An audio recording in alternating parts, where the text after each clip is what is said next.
চোখ রাখবো আবহাওয়ার খবরের দিকে। পশ্চিমী ঝঞ্ঝার বাধা কেটে গিয়েছে, ফের রাজ্যে বইছে উত্তরে হাওয়া।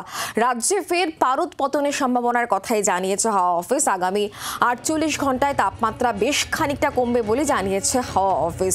উত্তরবঙ্গের ক্ষেত্রেও যেমন খবর রয়েছে যে সেখানে বৃষ্টিপাত এবং দার্জিলিংয়ের ক্ষেত্রে তুষারপাতের সম্ভাবনার কথাও জানাচ্ছে হাওয়া অফিস। এই পুরো বিষয় নিয়ে আমাদেরকে আরও জানাবেন অয়ন ঘোষাল এই মুহূর্তে আমাদের সঙ্গে রয়েছেন, আমাদের প্রতিনিধি সরাসরি। অয়ন, উত্তরবঙ্গের পাশাপাশি দক্ষিণবঙ্গের ক্ষেত্রেও তাপমাত্রা বেশ খানিকটা কমবে। উত্তরবঙ্গে যেমন তুষারপাতের কথাও বলা হচ্ছে, বৃষ্টিও হতে পারে।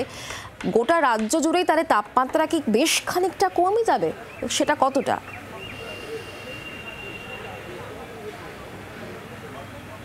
সুপ্রভাত শুক্লা।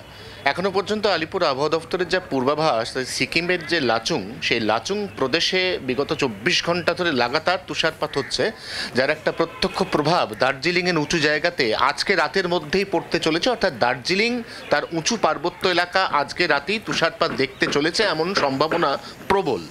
তার পাশাপাশি আগামী 48 ঘন্টাতে গোটা রাজ্যের পারদ কোথাও 2, কোথাও 3, কোথাও বা 4 ডিগ্রি পর্যন্ত পতনের একটা অত্যন্ত উজ্জ্বল সম্ভাবনা রয়েছে।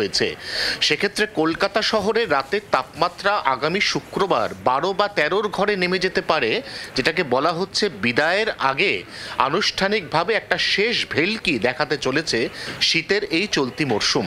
এতদিন পর্যন্ত পশ্চিমী ঝঞ্ঝার কারণে উত্তরে হাওয়া সম্পূর্ণ রুদ্ধ ছিল, তার গতিপথ ব্যাহত হচ্ছিল এবং প্রচুর জলীয় বাষ্প ঢুকে সকালের দিকে অন্তত 8টা, 8:30 পর্যন্ত কলকাতা সহ গাঙ্গেয় দক্ষিণবঙ্গ এবং পশ্চিমাঞ্চল সহ উত্তরের একাধিক জেলাতে একটা ঘন কুয়াশার চাদর তৈরি করছিল, যে চাদরটা কিন্তু আজকে সকাল থেকে নেই। তার বদলে আজকে একেবারে ভোরবেলা তোমার বা আমার মতো যারা বেরিয়েছেন কাজে, তারা অনুভব করেছেন একটা কনকনে শীতল ঠান্ডা হাওয়া।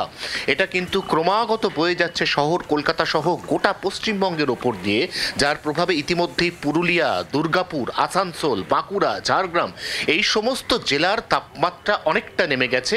আরও আগামী 48 ঘন্টায় এই তাপমাত্রার বড়সড় পতনের ইঙ্গিত দিয়েছে আলিপুর আবহাওয়া দফতর। এবং তারা পাশাপাশি এটাও জানাচ্ছে যে এবার আমরা ক্রমশ পৌষ সংক্রান্তির দিকে যাচ্ছি। কারণ আমি এই মুহূর্তে যেখানে দাঁড়িয়ে রয়েছি সেটা হচ্ছে গঙ্গাসাগর মেলা বাবুঘাটের ট্রানজিট ক্যাম্প। আজ থেকে অর্থাৎ 8ই জানুয়ারি থেকে গঙ্গাসাগর মেলা শুরু হচ্ছে, 17ই জানুয়ারি পর্যন্ত মেলা চলবে। মেলাতে ইতিমধ্যেই দূর দূরান্তের সাধু সন্তরা এসে উপস্থিত হয়ে গিয়েছেন এবং আমরা জানি যে পৌষ সংক্রান্তির পরে মাঘ মাসে ততটা জাঁকিয়ে শীত ফেরার যে পরিস্থিতি, সেই পরিস্থিতি তৈরি হয় না। অতএব আবারও বলছি শুক্লা, বিদায় লগ্নের একেবারে আগের মুহূর্তে খুব সম্ভবত এই সপ্তাহের আগামী 4 থেকে 5 দিনের মধ্যে একটা শেষ ভেলকি দেখাতে চলেছে শীত, একটা বড়সড় তাগড়া ব্যাটিং। এটা আশা করা যাচ্ছে এই উত্তরে হাওয়ার কাছ থেকে, যেটা নিঃসন্দেহে রাজ্যবাসী শীতপ্রেমী মানুষের কাছে একটা খুব ভালো খবর। শুক্লা, ধন্যবাদ অয়ন।